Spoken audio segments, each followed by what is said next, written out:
Bonjour tout le monde.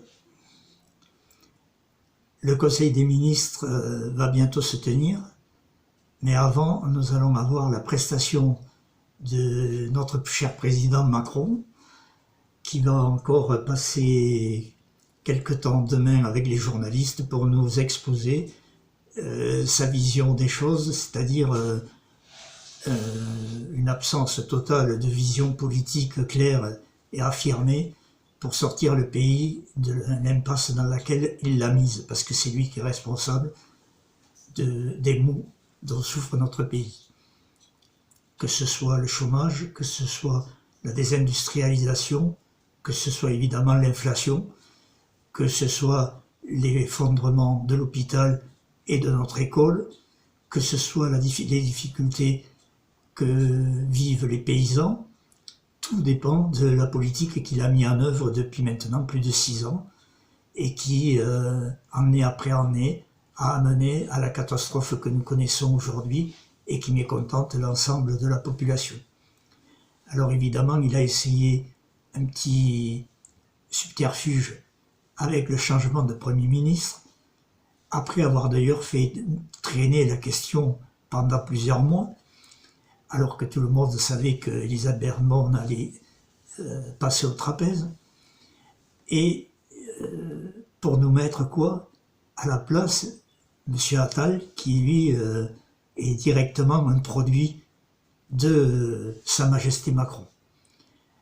Et donc, depuis qu'il est nommé, ça fait quand même maintenant 15 jours, on n'a toujours pas de déclaration de politique générale de sa part, on n'a toujours pas la certitude qu'il va proposer et soumettre sa confiance au sein de l'Assemblée nationale. On ne sait toujours pas les grandes lignes qu'il veut développer. Enfin, on ne sait absolument rien, à part que on sait qu'il est jeune, qu'il est dynamique, qu'il a une façon de vivre comme un jeune d'aujourd'hui. Bon, ben oui, comme tous, mais ça ne fait pas une politique pour autant. Or, nous, ce que nous voulons, c'est une politique. Il s'agit de savoir comment vont vivre les gens dans les mois prochains. Et si on ne change pas de gouvernail, si on ne s'attelle pas à la tâche sérieusement, on va avoir encore plus de sans-abri, plus de gens en difficulté, plus de gens en sous-populaire, plus de gens en déshérence dans notre pays, et en même temps un appauvrissement général de l'ensemble de la société. Voilà ce qui nous attend s'il n'y a pas ce changement qui serait nécessaire pour remettre la France sur le bon rail. Voilà un petit peu la position et la situation dans laquelle nous sommes aujourd'hui. Alors si on prend sur le plan international, on voit bien le piétinement des positions de Macron. Tantôt il est pour un cessez-le-feu en Israël, et donc pour que cessent les bombardements sur les Palestiniens. Tantôt il est pour poursuivre les bombardements sur les Palestiniens. Tantôt il donne un petit signal aux Palestiniens en disant « je serai proche de vous », et en même temps, quelques heures après, il appelle Netanyahou et lui dit « c'est bien, il faut continuer, votre politique est formidable ». Voilà, c'est le Macron d'aujourd'hui, c'est-à-dire un coup je vais d'un côté, un coup je vais de l'autre, mais en fait, tout cela laisse notre pays sans boussole internationale. C'est pareil pour l'Ukraine. Tantôt il dit qu'il va aider, tantôt il aide pas, il sait pas trop bien comment se situer. C'est cette, comment dire, ce moment instable que nous vivons qui fait peser d'énormes difficultés pour la place de la France dans le monde et en Europe également. Puisqu'au niveau européen, alors là c'est la cacophonie totale, vous l'avez tous vu, on n'est pas d'accord. En fait, les Européens sont d'accord sur rien. Voilà. Ils mènent une politique au jour le jour. Chacun et chaque pays essaye d'avancer ses pions sans tenir compte des autres. c'est-à-dire tout le contraire de ce qui nous avait été promis, à savoir qu'on aurait une Europe régulée, une Europe harmonisée.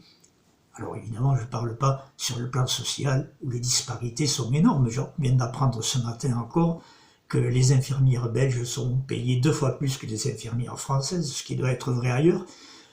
Les enseignants, on sait que c'est les derniers dans l'Europe sur les questions salariales. En tous les cas, par rapport aux Allemands, ils sont complètement dénudés. Donc, voilà, on voit bien que tout ça ne fonctionne pas.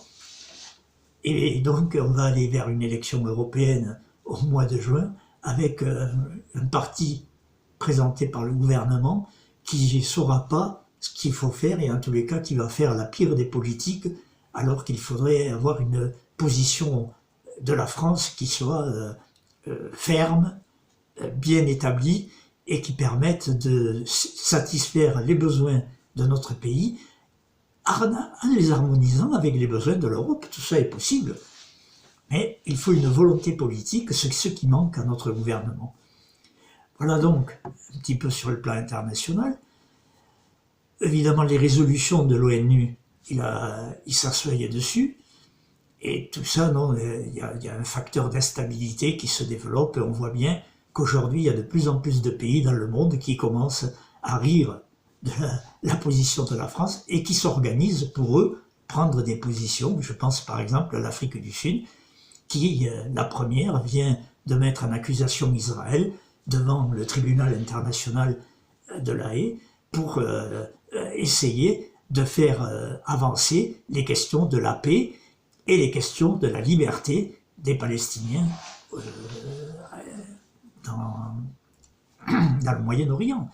Donc tout ça, et nous, on est complètement, enfin la France, le gouvernement français, est complètement immobile, complètement stérilisé devant cette situation.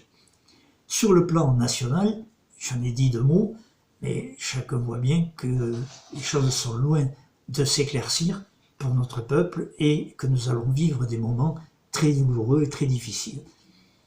Et donc, il faut se préparer à l'action. Alors, j'en viens à l'action. Quelle action? Vous allez me dire, eh bien, il faut continuer à manifester, il faut continuer à s'exprimer, il faut continuer à agir, et surtout, il faut essayer et il faut forcer les forces de gauche, de la gauche radicale, la gauche qui veut une politique de transformation, pas la gauche de Hollande et de ses sbires qui nous a amenés à cette catastrophe et qui a créé Macron. Non, la gauche organisée par la France insoumise et le Parti communiste et les écologistes, c'est cette force-là. Et le Parti socialiste, s'il met de côté tous les gens de l'équipe de Hollande, c'est-à-dire qu'il y ait un changement de braquet total de cette gauche pour faire une liste qui pourrait être faite assez vite, puisqu'on s'est mis d'accord déjà il y a 1 an sur un programme. Il s'agit de prendre dans le programme ce qui touche à l'Europe et en faire notre programme commun pour la bataille européenne, et on aurait une victoire, parce qu'on battrait Macron et on battrait le Rassemblement national, mais à condition qu'on se rassemble et qu'on offre cette perspective au peuple. Malheureusement, le Parti communiste a décidé d'avoir sa candidature et ne discute plus de rien. Et il s'est retiré de la NUPES, c'est lui qui a pris cette responsabilité. Le Parti socialiste est toujours dans un moratoire dont on ne sait pas quand est-ce qu'il s'arrête et quel est le contenu sur lequel il voudrait bien revenir.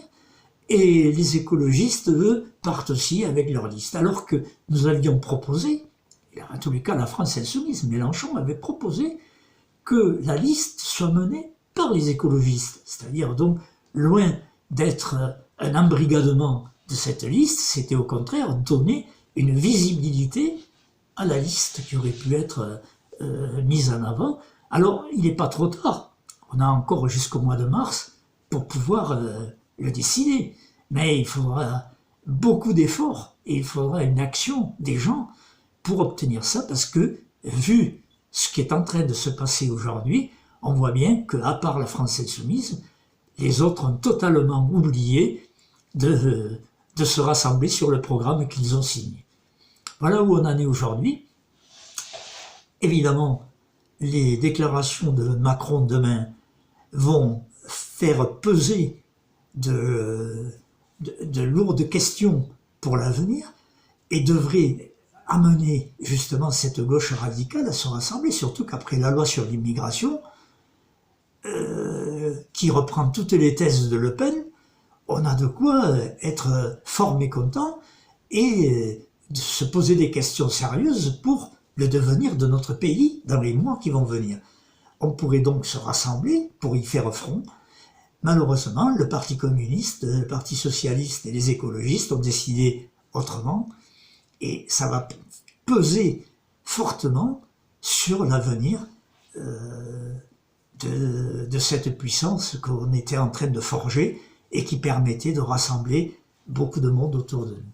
Alors, les jeux ne sont pas encore terminés, mais il faut bien admettre qu'aujourd'hui, vu l'état des différentes formations et de leur prise de position, il y a de fortes inquiétudes qui ne laissent pas envisager une solution positive pour le mois de juin.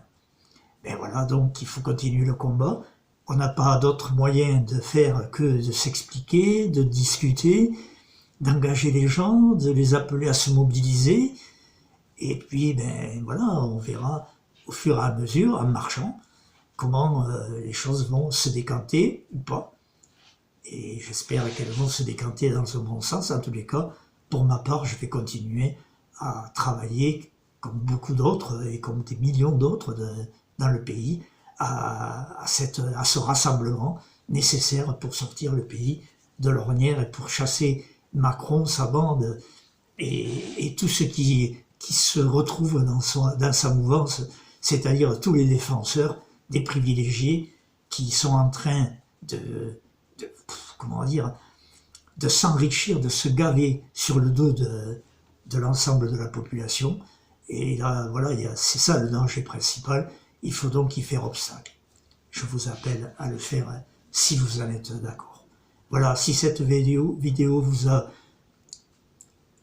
paru assez bien et capable de répondre à des questions, ben je vous propose de la partager, de la liker, voilà, et de vous abonner si cela vous dit. Voilà, en tous les cas, moi je vous souhaite un bel après-midi. À bientôt, après les décisions de Macron de demain soir. Au revoir.